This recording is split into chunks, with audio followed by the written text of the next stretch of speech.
السلام عليكم ورحمة الله وبركاته.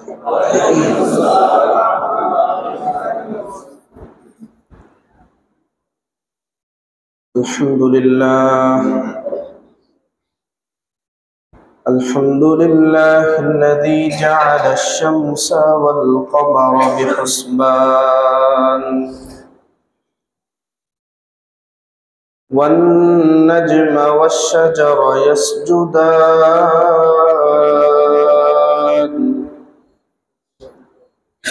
وفضل زمانا على زمان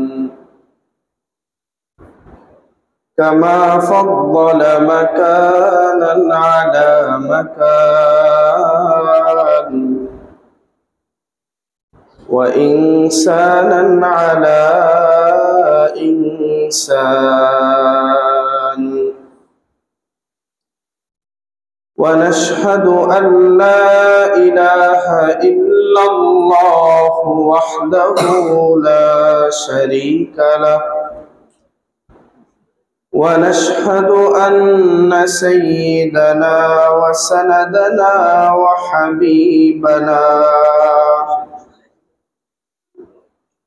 وحبيب ربنا وطبيبنا وطبيب قلوبنا ومولانا محمد صلى الله تعالى عليه وعلى آله وأصحابه وبارك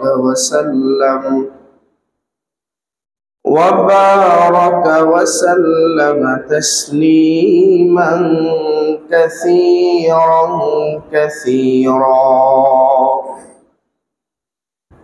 أما بعد فأعوذ بالله من الشيطان الرجيم بسم الله الرحمن الرحيم وعهدنا إلى إبراهيم وإسماعيل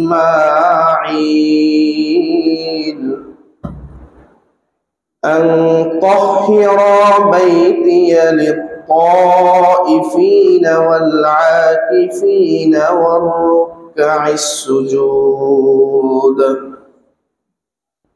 وقال النبي صلى الله عليه وسلم من أحب لقاء الله أحب الله لقاءه ومن كره لقاء الله كره الله لقاءه.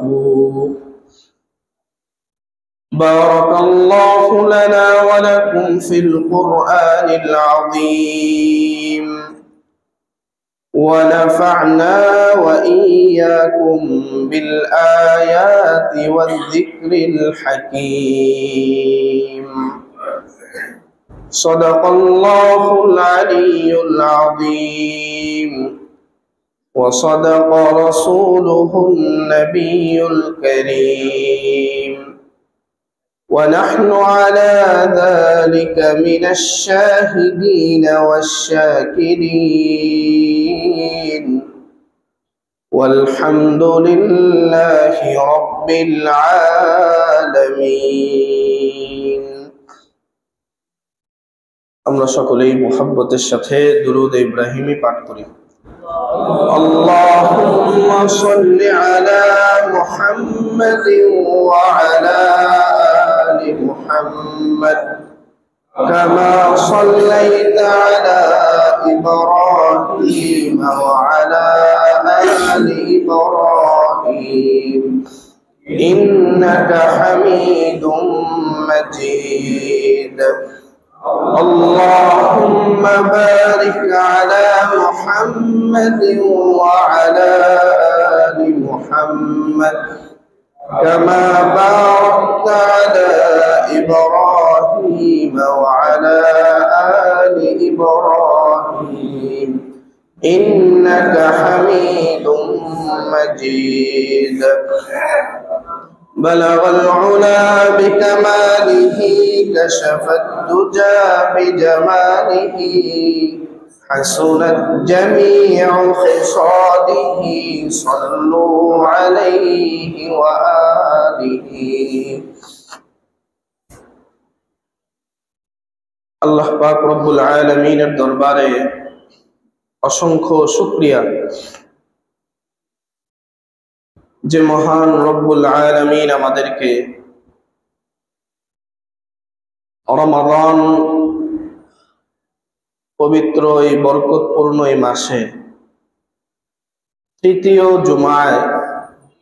জুমার নামাজ আদায়ের উদ্দেশ্যে অত্যন্ত গুরুত্বের সাথে প্রস্তুতি গ্রহণ করে একমাত্র আল্লাহকে সন্তুষ্ট করার উদ্দেশ্যে আল্লাহ তাআলা আমাদেরকে আল্লাহর ঘর মসজিদে আসার এবং মেম্বারের কাছাকাছি বসার তৌফিক দান করেছেন। এই জন্য আমরা আমাদের রবের দরবারে শুকরিয়া আদায় করি, বলি আলহামদুলিল্লাহ।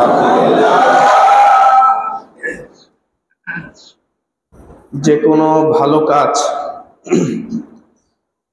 আল্লাহ তাআলার পক্ষ থেকে তৌফিক ছাড়া বান্দা কখনোই এটা সম্পূর্ণ করতে পারে না। প্রত্যেক আমল, প্রত্যেক ইবাদত এটা করার জন্য আল্লাহ তাআলার পক্ষ থেকে তৌফিক এবং নেক দৃষ্টি এটা অপরিহার্য।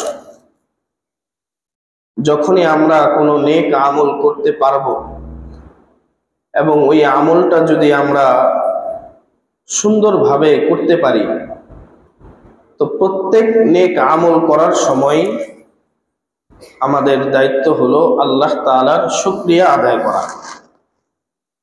কারণ হলো পৃথিবীতে অসংখ্য মানুষ, শত কোটি মানুষ এই পৃথিবীতে বসবাস করে। এর মধ্য থেকে অল্প কিছু মানুষকেই আল্লাহ তাআলার পছন্দনীয় কাজ করার তৌফিক দান করেন। আমরা মাগরিবের নামাজের পরে সূরা ওয়াকিয়া তেলাওয়াত করি,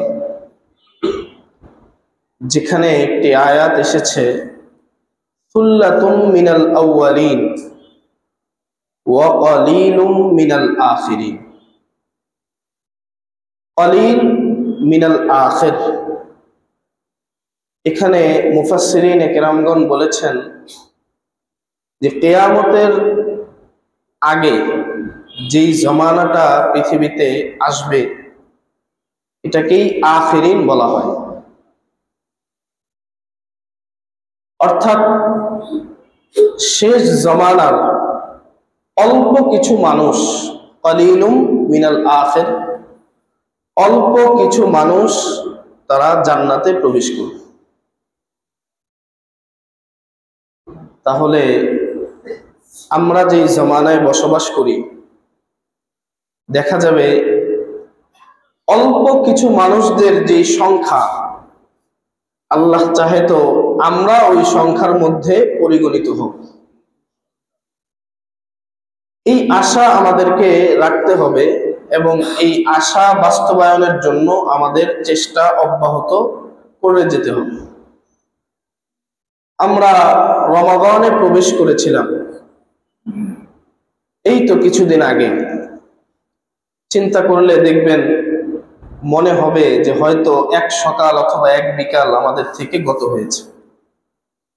কিন্তু যখন আপনি ক্যালেন্ডারের দিকে তাকাবেন তখন দেখবেন 2টা তাজা তাজা দশক আমরা পার করে এসেছি। এভাবে তৃতীয় দশকটাও চোখের পলকে শেষ হয়ে যাবে। এখানে আমরা যারা বসেছি পলক ফেলতেই দেখবেন ঈদের নামাজের জন্য আমরা এখানে বসে আছি। আমরা সকলেই এই সময়টা কাটাবো। কিভাবে কাটাবো? প্রথম দশক কাটালাম, মেম্বার থেকে বলা হলো রোজার ইহতেমাম করার জন্য, তারাবির ইহতেমাম করার জন্য, নামাজের জামাতের ইহতেমাম করার জন্য।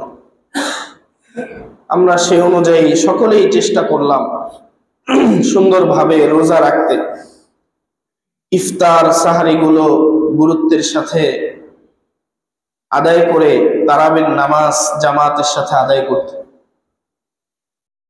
আমরা নিয়মতান্ত্রিক ভাবে এই কাজগুলো করার চেষ্টা করেছি। বিশেষ করে আমরা এই দেশে, এই বঙ্গে যারা বসবাস করি,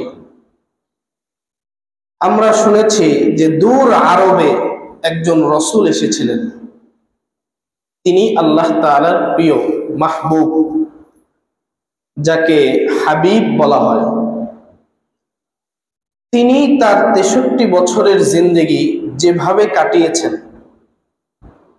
আমাদেরকে বলা হয়েছে যে তোমরা যদি 1000 মাইল, লক্ষ কোটি মাইল দূরেও থাকো, তোমরাও যদি তোমাদের হায়াতটা, তোমাদের জীবনটা ওইভাবে কাটাতে পারো, তাহলে তোমরাও পরকালে নাজাত পেয়ে এই হাবিবের সঙ্গী হয়ে জান্নাতে বসবাস করতে পারবে। আমরা তো এটাই শুনেছি।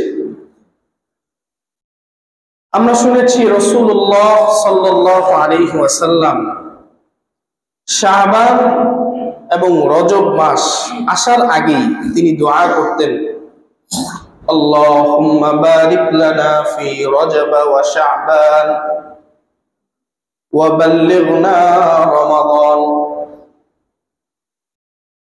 আয় আল্লাহ, আপনি আমার হায়াতের মধ্যে, আমার জীবনের মধ্যে আপনি বরকত দান করেন এবং আমাদেরকে রজব এবং শাবান সুন্দরভাবে কাটিয়ে রমাদান পর্যন্ত পৌঁছার তৌফিক দান করেন। এই দোয়া আল্লাহর হাবিব করেছেন, এবং শুধু দোয়া করেছেন তাই নয়, বরং তিনি রমাদানের জন্য পূর্ব থেকে, হাদিসের মধ্যে এসেছে, গামছা কোমরে বেঁধে তিনি রমাদানের ইবাদতের জন্য প্রস্তুতি গ্রহণ করেছেন। সেই আলোকে আমরাও রমাদান আসার আগেই রমাদানের জন্য প্রস্তুতি গ্রহণ করি এবং এই সময়টা অন্তত সুন্দরভাবে ইবাদতের মধ্যে কাটানোর চেষ্টা করি। এরপর এই যে 20টা দিন আমরা কাটালাম, প্রত্যেকটা কাজ আপনি যদি খেয়াল করেন তাহলে দেখবেন যে প্রত্যেকটা কাজ শুরু এবং শেষ এবং এর একটা খোলাসা, পরিসমাপ্তি যখন সুন্দর হয়, তখন ওই কাজটাকে আমরা সফল একটা কাজ বলি। আর যদি এমন হয় একটা কাজ শুরু করলাম, শুরুটা সুন্দর, শেষটা অগোছালো, শেষে কোনো পরিসমাপ্তি নাই, কোনো খোলাসা নাই, কোনো সংক্ষিপ্ত বিবরণ নাই, কোনো ধরনের আকুতি মিনতি নাই, তখন ওই শুরুর সৌন্দর্যটা আমাদের কাছে কোনো প্রাণী বা কোনো মূল্যবান কিছু ওইভাবে আমরা বিবেচনা করতে পারি না। কথা কি আপনারা বুঝতে পারতেছেন? বিবেচ্য সুন্দর তখনই হবে যখন শুরুটা যেভাবে সুন্দর হয়, শেষটা তার চাইতেও আরো বেশি সুন্দরভাবে শেষ হয়। এই জন্য আল্লাহর হাবিব, বুখারী শরীফের riwayat-এর মধ্যে এসেছে, প্রতি রমাদানে সাইয়্যিদুল মালায়েকা হযরত জিবরাইল আলাইহিস সালাম পৃথিবীতে আসতেন এবং রাসূল সাল্লাল্লাহু আলাইহি ওয়াসাল্লামের সাথে কুরআনুল কারীম দাওর করতেন, একজন আরেকজনকে শোনাতেন প্রতি রমাদান। এবং শেষ দশক, এই দশকে আল্লাহর হাবিব ইতিকাফ করতেন। ইতিকাফ যে তিনি করতেন, কেন তিনি ইতিকাফ করতেন? এক হাদিসের মধ্যে আপনি পাবেন যে আল্লাহর হাবিব যখন লাইলাতুল কদরের ফাজাইল জেনেছেন, তখন তিনি প্রথম দশক ইতিকাফ করে লাইলাতুল কদর তালাশ করেছেন। এরপর জিবরাইল আলাইহিস সালাম বললেন এখানে নাই। অতঃপর তিনি দ্বিতীয় দশকে ইতিকাফ করে লাইলাতুল কদর তালাশ করেছেন। এরপর তৃতীয় দশকে ইতিকাফ করে লাইলাতুল কদর তালাশ করেছেন এবং পেয়েছেন। এমনকি আল্লাহর হাবিব এভাবেও বলেছেন যে আমাকে লাইলাতুল কদরের স্পষ্ট সময় জানিয়ে দেওয়া হয়েছিল, স্পষ্ট সময় জানিয়ে দেওয়া হয়েছিল। অতঃপর এই স্পষ্ট নির্ধারিত সময় আমাকে উম্মতের বৃহৎ কল্যাণার্থে ভুলিয়ে দেওয়া হয়েছে। তবে এটা নিশ্চিত যে শেষ দশকেই এই ফজাইল পূর্ণ রাত্র লুকায়িত আছে। তোমরা লাইলাতুল কদরকে শেষ দশকে তালাশ করো। হাদিসের স্পষ্ট বিবরণ, বুখারী এবং মুসলিমের রিওয়ায়াত। কাজেই রাসূলের এই হাদিস থেকে আমরা বুঝতে পারলাম প্রথম দশক রাত্র এবং দিন যতটুকু ফজিলতপূর্ণ, এর চাইতে দ্বিতীয় দশকের রাত্র দিন তার চেয়ে বেশি ফজিলতপূর্ণ, এবং তৃতীয় দশকের রাত্র এবং দিন এই দুইটার চাইতেও বেশি অধিক কল্পনাতীত ফজিলতপূর্ণ। এবার আসেন মুহাদ্দিসিনে কেরামগণ ফাজাইলের দিক থেকে আল্লাহর হাবিব এবং আল্লাহ তাআলার কিছু বক্তব্য সামনে এনেছে। আমরা জানি লাইলাতুল কদর এটা সবচেয়ে বেশি ফজিলতপূর্ণ, শেষ দশক এটা সবচেয়ে বেশি ফজিলতপূর্ণ, আরাফার দিন এটা সবচেয়ে বেশি ফজিলতপূর্ণ, জিলহজের প্রথম দশক এটা সবচেয়ে বেশি ফজিলতপূর্ণ, শবে বারাআত এটা ফজিলতপূর্ণ, মুহররমের 10 তারিখ ফজিলতপূর্ণ। এমন অসংখ্য দিন আমাদের সামনে আছে, আছে না? এই যে ফাজাইলের দিক থেকে এই সময়গুলোর মধ্যেও কোনটা বেশি ফজিলতপূর্ণ, এই ব্যাপারেও মুহাদ্দিসিনে কেরাম গবেষণা করেছেন। কথা কি আপনারা বুঝতে পেরেছেন? জিলহজ মাসের প্রথম দশক ওয়ালায়ালিন আশর কোরআনের মধ্যে এসেছে। পৃথিবীর সব দিনের চাইতে আরাফার দিন সবচেয়ে বেশি ফজিলতপূর্ণ। ইয়াউমে আরাফা, ওই দিন যত মানুষকে মাফ করা হয় অন্য কোনো দিন এত মানুষকে মাফ করা হয় না। এখন জিলহজের প্রথম দশক সামনে রাখেন, রমাদানের শেষ দশক সামনে রাখেন, এবার আসেন এই দুইটার মধ্যে কোনটা ফজিলতপূর্ণ? আপনি তো নৈকট্য চান, আপনি চান যেই কোনো একটা সুযোগ, যেই কোনো একটা মুহূর্তকে কাজে লাগিয়ে আমি যেন রবের খুব কাছাকাছি চলে যেতে পারি। আমাদের সকলের উদ্দেশ্য এটাই। দুনিয়ার কোনো উদ্দেশ্য রাতও নাই দিনও নাই। এই শেষ দশকে আমি দুনিয়া পাবো এমন কোনো সম্ভাবনা নাই। আমরা চাই আমাদের রবের কাছাকাছি যেতে। কুরবাত ইলাল্লাহ, যেই বান্দা হায়াতে যত কাছাকাছি চলে যাবে ওই বান্দার মর্তবা হায়াতের পরে তত কাছাকাছি আল্লাহর কাছে পৌঁছে যাবে।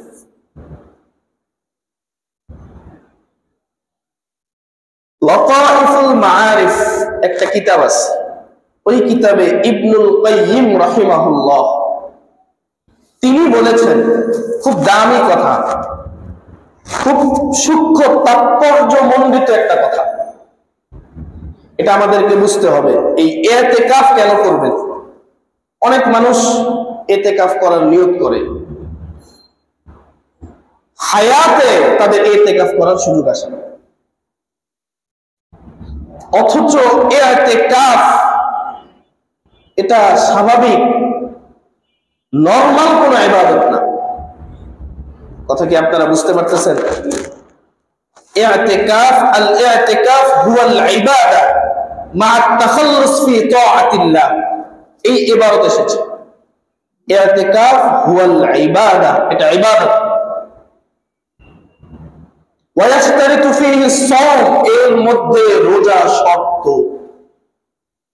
ইতিকাফের জন্য রোজা কি শর্ত?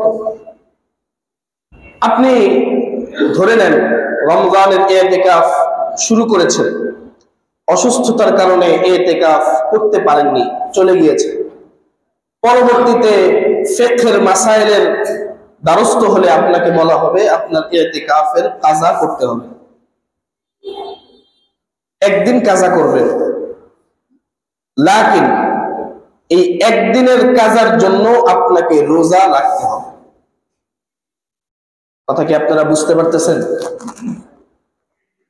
ইতিকাফের সাথে রোজাটাকে শর্ত জুড়ে দেওয়া হয়েছে, যেটা সুন্নত। ইতিকাফের অনেক ধরন আছে, ওয়াজিব ইতিকাফ, সুন্নত ইতিকাফ, নফল ইতিকাফ। যেমন সালামের ক্ষেত্রে আমি আপনাকে বললাম আসসালামু আলাইকুম ওয়া রাহমাতুল্লাহ, এটা হলো সুন্নত। এটা কি সুন্নত? যাকে সালাম দিলাম তার উত্তর দেওয়া ওয়াজিব, তার উত্তর দেওয়া কি ওয়াজিব। সুন্নত আদায় না করলে জবাবদিহি হবে না, ওয়াজিব আদায় না করলে সাথে সাথে গুনাহ হয়ে যাবে। কথা কি আপনারা বুঝতে পারতেছেন? সালাম দিলাম, ফজিলতের কাজ করলাম, উত্তর দিলেন না, গুনাহগার হয়ে গেল। ইতিকাফ এই পর্যায়ে রাখলেন, সুন্নত আদায় করলেন, রেখে ভেঙে ফেললেন, ওয়াজিব হয়ে গেল, এটা আদায় করতেই হবে। এখন আমরা বলি সুন্নতে মুআক্কাদা আলাল কিফায়া, যেটা সুন্নত সবার জন্য না, কিছু মানুষ রাখলে বাকিদের থেকে আদায় হয়ে যাবে। এটা হলো ছাড়, এটা বিধান না। জানাজার নামাজ কিছু মানুষ আদায় করলে সবার থেকে আদায় হয়ে যাবে, এই জন্য ছেলে বাবার জানাজা পড়লো না, ছাড়। কিন্তু ছেলে কি কাজটা করবে? কথা বলেন। এটাই হলো তার অন্তরের একটা যাতনা যে আমার বাবার জানাজা আদায় হোক, আমার করতে হবে। কি বলেন? করতে হবে না?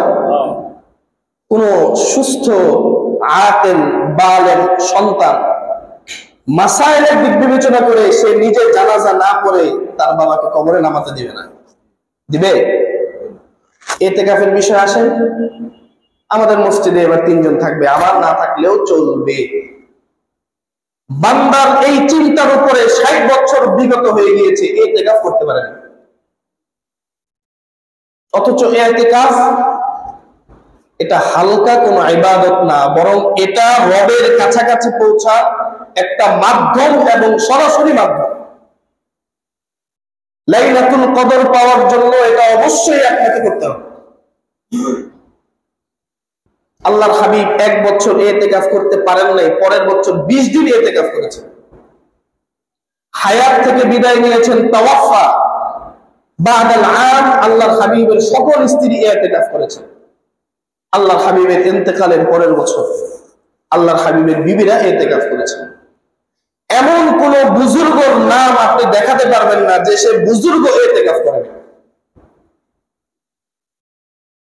কাজেই এটাকে হালকা করে দেখার যেই মানসিকতা আমাদের সমাজে তৈরি হয়েছে যে একজন রাখলেই হবে, আল্লাহ মাফ করেন, অনেক এলাকার অবস্থা এমন, টাকা দিয়ে ভাড়া করে মসজিদে ইতিকাফ করে, ওই এলাকার মানুষ ইতিকাফ করতে পারবে না। কাজ, ব্যস্ততা, সুযোগ,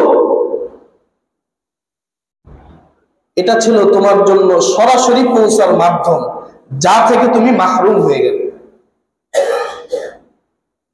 এই জন্য আপনাদের প্রতি বিনীত অনুরোধ থাকবে, হাত জোর করা অনুরোধ থাকবে, যদি আপনি ইখলাসের সাথে রবের কাছে পৌঁছাতে চান, যদি দুনিয়াতে হায়াতে থাকা অবস্থায় নিজেকে বুজুর্গের কাতারে নাম লিখাতে চান, অবশ্যই আপনাকে ইতিকাফ করতে হবে। এবার নিজে নিজে চিন্তা করেন যে আমার বয়স কত হয়েছে, এখন পর্যন্ত আমার পক্ষে একটা রাত্র মসজিদে কাটানোর সুযোগ হয়নি। এটা হালকা বিষয় না। মুরব্বী যারা আছেন, আপনাদের প্রতি বিনীত অনুরোধ থাকবে, অন্তত একটা রাত্র আপনি মসজিদে থাকেন, বেজর রাত্রগুলো মসজিদে কাটান। আল্লাহর কাছে বলতে পারবেন যে এই একটা রাত্র আমি আপনার জন্য মসজিদে থাকছি। এটা কিফায়া, এটা কিছু মানুষ আদায় করলে হয়ে যাবে, মাসাইলের দিকে না। আপনি এটা রূহের দিকে তাকান যে আল্লাহ তাআলা কেন ইতিকাফের কথা বললেন। আমি আপনাদের সামনে যে আয়াত তেলাওয়াত করেছি, ওয়াহিদনা ইলা ইব্রাহিম ওয়া ইসমাঈল আন তাহহিরা বাইতি, আল্লাহ বলেছেন ইব্রাহিম এবং ইসমাঈল আলাইহিস সালামকে আমার ঘর, আল্লাহর ঘর বাইতুল্লাহকে পবিত্র করার আমি নির্দেশ দিয়েছি। লিত-তাইফিন ওয়াল আকিফিন, চিন্তা করেন, প্রথম হলো তাওয়াফকারীদের জন্য, দ্বিতীয়তই ইতিকাফকারীদের জন্য। ইব্রাহিম আলাইহিস সালাম এই দুনিয়ায় কবে ছিলেন? যখন তিনি ছিলেন তখন রাসূল ইসমাঈল এবং আল্লাহর হাবিবের কোনো অস্তিত্ব এই পৃথিবীতে ছিল না, শরীয়তে মুহাম্মদীর কোনো অস্তিত্ব ছিল না, ইতিকাফ তখনও ছিল। কথা কি আপনারা বুঝতে পারছেন? ইতিকাফ তখনও ছিল যখন আমরা ছিলাম না,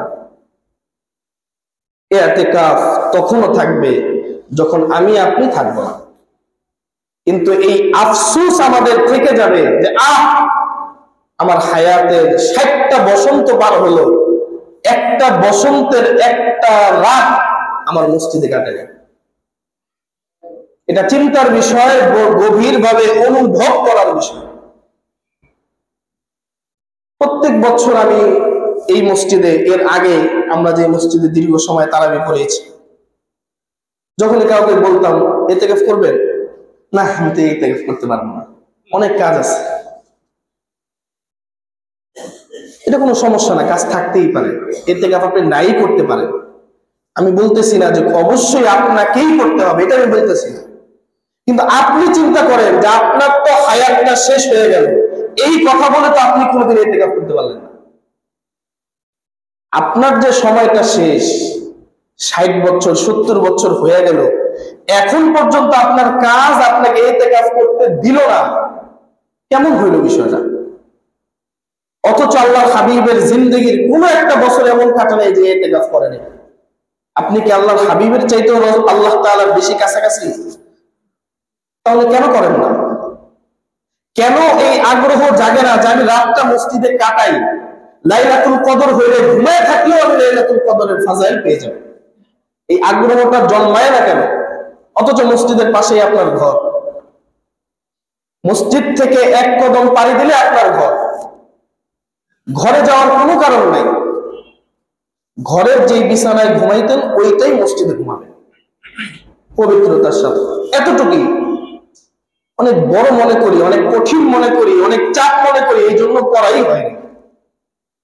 অথচ এমন একটা কাজ পূর্বের কোন ইতিহাসের কোন বুজুর্গের নাম পাবেন না যে ইতিকাফ করেন। আল্লাহ তাআলা আমাদের সকলের অন্তরের হালাত পরিবর্তন করে দিন।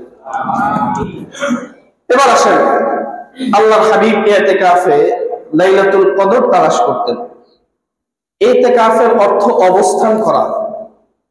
সহজ বাংলায় আরেকটা অর্থ আছে, এটা হলো নিরবিচ্ছিন্ন হওয়া। কি হওয়া?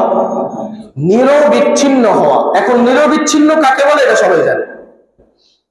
সবকিছুর থেকে ছিন্ন হয়ে একজনের কাছে নিজেকে সঁপে দেওয়া। গাড়ে হেরায় আল্লাহর হাবিব কি করেছে? নিরবিচ্ছিন্ন হয়েছে, জনপদ থেকে দূরে চলে গিয়েছে, ওইখানে যাওয়ার পর আল্লাহ হাবিব একান্তে আল্লাহকে ডেকেছেন, ওই ডাকটাই আল্লাহ তাআলা কবুল করে নিয়েছে। ইতিকাফে আপনি বসবেন, আমি বসবো, আমরা নিরবিচ্ছিন্ন হব, হওয়ার পরে কি করব? আল্লাহকে ডাক। যেই ডাকটা আমি ঘরে ডাকতাম ওই ডাকটা আমি মসজিদে ডাকি এবং আল্লাহকে বলবো যে আল্লাহ, আমি আমার কাছে থেকে তোমাকে ডাকতেছি না, বরং তোমার কাছে এসে আমি তোমাকে ডাকতেছি। কথা কি বুঝতে পারছেন? এটাকে বলা হয় ইতিকাফ। সুন্নত ইতিকাফ হলো 20 রমাদানের 21 রমাদান শুরুর আসরের নামাজের পরে ইফতারের আগে অবশ্যই তাকে মসজিদে প্রবেশ করতে হবে। অর্থাৎ আজ আসরের নামাজের পর মাগরিবের আগে যারা সুন্নত ইতিকাফের নিয়ত করেছে অবশ্যই তাদেরকে মসজিদে প্রবেশ করতে হবে। এবং শাওয়ালের ঈদের চাঁদ দেখার পরে মাগরিবের পরে অবশ্যই সে চাইলে মসজিদ থেকে বের হতে পারবে। এটা হলো সুন্নত ইতিকাফের নিয়ম। এর মাঝে ভুলে বের হইলেও তার ইতিকাফ নষ্ট হয়ে যাবে। অনেকে আবার চিন্তা করবেন, রোজা ভুলে ভাঙলে রোজা হয়ে যায়, তাহলে ইতিকাফও ভুলে ভাঙলে ইতিকাফ হয়ে যাবে। এত ফকিহ হওয়ার দরকার নেই, এত কিয়াস করে মাসালা দেওয়ার দরকার নেই। যেখানে স্পষ্ট রিওয়ায়াত এসেছে ইতিকাফ ভেঙে যাবে, তার মানে ভেঙেই যাবে। আমাদের তো মসজিদের বাইরে যাওয়ার কোনো প্রয়োজন নেই, আমরা মসজিদের ভিতরেই থাকতে পারব। ইতিকাফরত অবস্থায় মূলত বান্দার কাজ কি? আপনি যদি আল্লাহর হাবিবের আমলের দিকে তাকান তাহলে দেখবেন বিশেষ কিছু কাজ নেই। আমরা অনেক সময় মনে করি যে অনেক কিছু করতে হবে, যেমন দারুল উলুম দেওবন্দে মুফতি সাঈদ আহমদ পালনপুরি তিনি আসরের পরে ইতিকাফের ফাজাইল সম্পর্কে ছাত্রদেরকে বলতেছে। হঠাৎ করে দেওবন্দ এলাকার একটা লোক আসলো, মুরব্বী, দাড়ি সাদা, এসে হুজুরে বলল, হুজুর এই যে মসজিদে আজকে রাত্রে থেকে একটা বক্সের মতো বানায়, পর্দা টর্দা দিয়া একটা চারকোনা ঘরের মতো বানায়, ওই ঘরের মধ্যে কে যেন থাকে, কি যেন করে, কি করে? কথা কি আপনারা বুঝতে পারতেছেন? মুফতি সাহেব বললেন, উনি কিছুই করে না, উনি ইতিকাফে বসেছেন। ইতিকাফে কি করে উনি? তো স্বাভাবিক 5 ওয়াক্ত নামাজ পড়ে, কোরআন তেলাওয়াত করে, দোয়া করে, ইস্তেগফার করে, তাসবিহ তাহলিল করে, নফল নামাজের ইহতেমাম করে। বলে আর কিছু করে না? বলো না আর কিছু করে না। আসলে আর কিছু করে না? বলো না আসলে আর কিছু করতে হয় না। হুজুর আপনি এটা কি বললেন? আমি তো সারা জীবন ভাবছি কি যেন একটা কাজ ওই বক্সের ভিতরে করে যেটা আমি করতে পারবো না, এই জন্য আমি কোনোদিন ইতিকাফের নিয়ত করিনি। কথা কি আপনারা বুঝতে পারতেছেন? এমন যদি কোনো আল্লাহর বান্দা থাকেন যে তার চিন্তা এমন যে আসলে ইতিকাফে বসলে যেন কি করতে হয়, বাস্তবতা হলো ইতিকাফে বসলে কিও করতে হয়। এরপর ইতিকাফরত অবস্থায় কয়েকটা ফাজাইল এমন আছে যেটা ইতিকাফ না করলে আপনি পাবেন না। কি সেটা? সেটা হলো তাকবীরে উলার সাথে জামাতে নামাজ আদায় করার সুযোগ। এটা ইতিকাফে বসলে আপনি পাবেন। ইতিকাফে বসলে আপনি গুনাহ থেকে বাঁচার একটা সুযোগ পাবেন। এবং বিশেষ করে যেই রাত্রগুলো আছে, মুহাদ্দিসিনে কেরাম বলেছেন শেষ দশকের রাত্রগুলো এটা জিলহজের দশকের দিনের চাইতে বেশি উত্তম। আবার ওই রাত্রের মধ্যে যখন আপনি লাইলাতুল কদরকে যোগ করবেন তখন এর ফাজাইল আরো বহুগুণ বেড়ে যাবে। ইতিকাফকারী যদি লাইলাতুল কদরের রাত্রে ঘুমিয়েও থাকে, এরপরেও এশারের নামাজ আর ফজরের নামাজ জামাতের সাথে পড়ার কারণে কদরের ফাজাইল সে পেয়ে যাবে। কথা কি আপনারা বুঝতে পারছেন? আল্লাহর হাবিব ইতিকাফ করেছেন এবং সাহাবায়ে কেরাম ইতিকাফ করেছেন। মূলত এই যে ইতিকাফ, এটা হলো একটা গতি। এটা কি গতি? গতি এটা ব্যাপক একটা বিষয়। রিকশার একটা গতি আছে, মোটর সাইকেলের একটা গতি আছে, আমাদের দেশে উন্নত মানের বাস হলে গ্রিন লাইন সোহাগ, তাদের একটা গতি আছে, বিমানের একটা গতি আছে, রকেটের একটা গতি আছে। গতি আছে না? একটা গতির সাথে কি আরেকটা গতির তুলনা করা যাবে? কথা বলেন।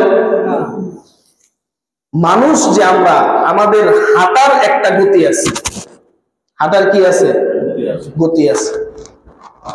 ধরেন আপনি এই দুঃখলা মাঠে হাঁটতেছেন, 3 বার রাউন্ড দিছেন, রাউন্ড দেওয়ার পরে আপনি হাঁটতেছেন, আর একজন মাঠে ঢুকেই হাঁটা শুরু করছে, দুইজনের হাঁটার গতি সমান হবে না। সমান হবে? কথা বলেন। এই যে গতি, ইতিকাফ, এটা যারা রূহের ডাক্তার, রূহানি ডক্টর, তারা বলেন ইতিকাফ হলো মুমিনের আমলের জিন্দেগি উন্নত করার একটা গতি। যারা নিরবিচ্ছিন্ন ভাবে আমলের মধ্যে একটা গতি আনতে পারে, যেটা ঈদের পরে ওই মুতাকিফ অনুভব করে, অন্যরা অনুভব করতে পারে না। গত বছর আপনাদেরকে আমি বলেছিলাম যে সারা বছর কোরআন শরীফ পড়ে নাই, তার এক খতম দিতে কতক্ষণ সময় লাগতে পারে? আর যে প্রতিদিন কোরআন শরীফ পড়ে, তার এক খতম দিতে কতক্ষণ সময় লাগবে? কথা কি আপনারা বুঝতে পারতেছেন? সারা বছর ইস্তেগফার পড়ে নাই, তার ইস্তেগফার আর যে প্রতিদিন নামাজের পরে ইস্তেগফার পড়ে, তার ইস্তেগফারের গতি এক হবে? ইতিকাফ এটা মুমিনের আমলের মধ্যে একটা গতি তৈরি করে। অনেক মানুষ ফজরের নামাজ তাকবীরে উলার সাথে পড়ে, আবার অনেক মানুষ ফজরের নামাজ জামাত ধরাটাই কষ্ট হয়ে যায়। দুইজনের আমলের গতি এক না। যারা জিকির করে, জিকিরের মধ্যে একটা গতি আছে। যেমন চরমনাই তরিকায় জিকিরের সবক দেওয়া হয়। যত বড় বড় পীরদের দরবারে আপনি যাবেন, আপনাকে জিকিরের সবক দেওয়া হবে। যারা এই নিয়মতান্ত্রিক সবক আদায় করে, তাদের জিকির আর আমরা যারা কোনো কিছু করি না, আমাদের জিকির একরকম হবে না। তাদের জিকির শুরু হইলে একটা কম্পন তৈরি হয়, আমাদের জিকির শুরু হইলে কিছুক্ষণ পর আর ভালোই লাগে না। গতি, এটা কি গতি?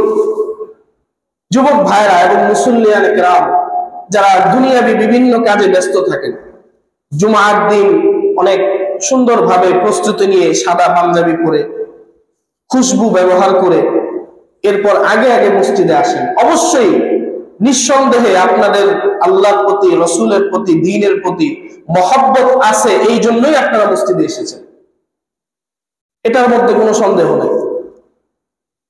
আমরা চাই যে এই মহব্বতের গতিটা আরো সুন্দর হোক, আরেকটু গুছানো হোক, পরিপাটি হোক, এবং আরেকটু সহজ হোক, যেন রমাদান গেলেও আপনার আমলের এই গতিটা আপনাকে প্রতিদিন ফজরের সময় জাগিয়ে দেয়।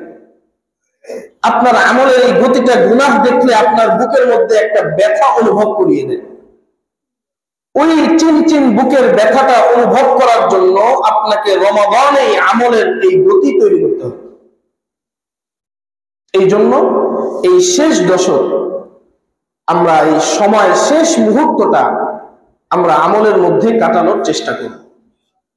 এবং বিশেষ করে আল্লাহ তাআলা যাদেরকে সাআদাত, সৌভাগ্য দান করেছেন, এটা অবশ্যই সৌভাগ্য যারা ইতিকাফের নিয়ত করেছেন এবং আজকেই যারা সুন্নত ইতিকাফ করার জন্য মসজিদে বসবে, তাদের প্রতিও অনুরোধ থাকবে যে আপনারা যখনই দোয়া করবেন তখনই সকল মুসল্লিদের জন্য দোয়া করবেন। আল্লাহ তাআলা যেন আমাদের সকলকে কবুল করেন, এই জন্য আপনারা দোয়া করবেন। যে দোয়ায় সকলকে শামিল করা হয়, ওই দোয়া দ্রুত আল্লাহ তাআলার কাছে কবুল হয়। আর আমরা যারা ইতিকাফে বসতে পারতেছি না, পরিকল্পনার কারণে বা ব্যস্ততার কারণে থাকতেই পারে, আমরা নিয়ত করি যে কমপক্ষে বেজর রাত্রগুলো লাইলাতুল কদর হওয়ার যে সম্ভাবনা, এই সম্ভাবনাকে সামনে নিয়ে আমি অবশ্যই মসজিদে থাকার চেষ্টা করি। এখন তো যদি নাও পারি, আমি তারাবির পরে সাহরির আগে 2 রাকাত করে 4 রাকাত নফল নামাজ অবশ্যই আমি পড়ার চেষ্টা করব। তাও যদি না পারি, আমি অবশ্যই তাসবিহের মাধ্যমে অথবা হাতের আঙ্গুলের মাধ্যমে 100 বার ইস্তেগফার করার চেষ্টা করব। তাও যদি না পারি, আমি অবশ্যই 100 বার হাতে দুরূদ শরীফ পড়ার চেষ্টা করব। এমন যেন না হয় যে আমি কিছুই করতে পারলাম না, কিন্তু আমি গুনাহ করে ফেললাম। তাহলে আমার চাইতে বড় হতভাগা জিবরাইল আলাইহিস সালামের ওই দোয়ার মতো আর কেউ হতে পারে না।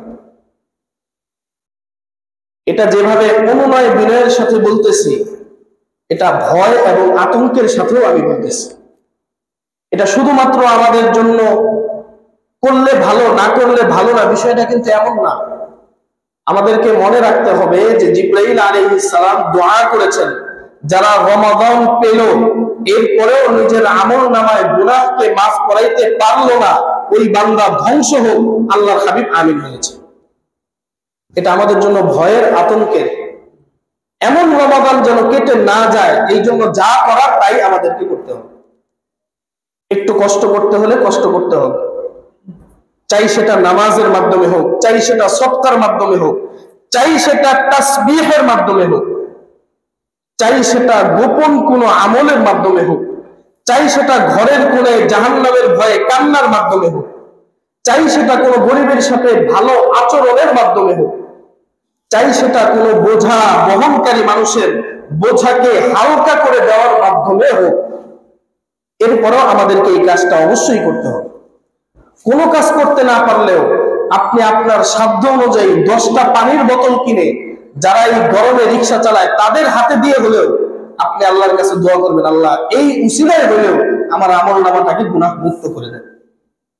আমাকে এমন বানায়েন না যে আমার গুনাহ আছে তারপরেও আমি ঈদের নামাজে যেতেছি, বরং আমি যেন এইভাবে ঈদগাহে যাই যে ফেরেশতারা বলে, সালামুন আলাইক, আপনার উপরে 100 কোটি সালাম, আপনার আমল নামাটা গুনাহ নিশ্চিহ্ন করে নেকের দ্বারা পরিপূর্ণ হয়ে গিয়েছে। এইভাবে যেন আমরা ঈদের নামাজ পড়তে পারি, এই চেষ্টা, এই পরিকল্পনা এবং এইভাবে আমাদের চলার আগ্রহ, উদ্দীপনা সকলের মন করে থাকা উচিত। বিশেষ করে মুরব্বী যে বাবারা আছে, যাদের হায়াতের দীর্ঘ একটা সময় আপনারা পার করে এসেছেন, তাদের প্রতি আশরাফ আলী থানভী রাহিমাহুল্লাহ বলেছেন যে যদি অল্প আমল করে দ্রুত জান্নাতে যাওয়ার কেউ নিয়ত করেন, যদি কষ্টবিহীন আমল করে সহজে আল্লাহর কাছে মাফ পাওয়ার মতো কেউ চেষ্টা করার নিয়ত করেন, তাদেরকে আমি বলবো যে আপনারা গোপন আমলের পরিমাণ বাড়িয়ে দেন, গোপন আমলের পরিমাণ বাড়িয়ে দেন, যেটা দুনিয়ার কেউ জানবে না, আপনি আর আপনার রব জানবেন, এমন আমল করেন, এর মাধ্যমে অল্প সময়ে দ্রুত আপনি জান্নাতে যেতে পারবেন। আল্লাহ তাআলা আমাদের সকলকে গোপন আমল বৃদ্ধির মাধ্যমে রবের কাছাকাছি পৌঁছার তৌফিক দান করেন। আমিন ওয়া আখিরু দাওয়ানা আলহামদুলিল্লাহি রাব্বিল আলামিন।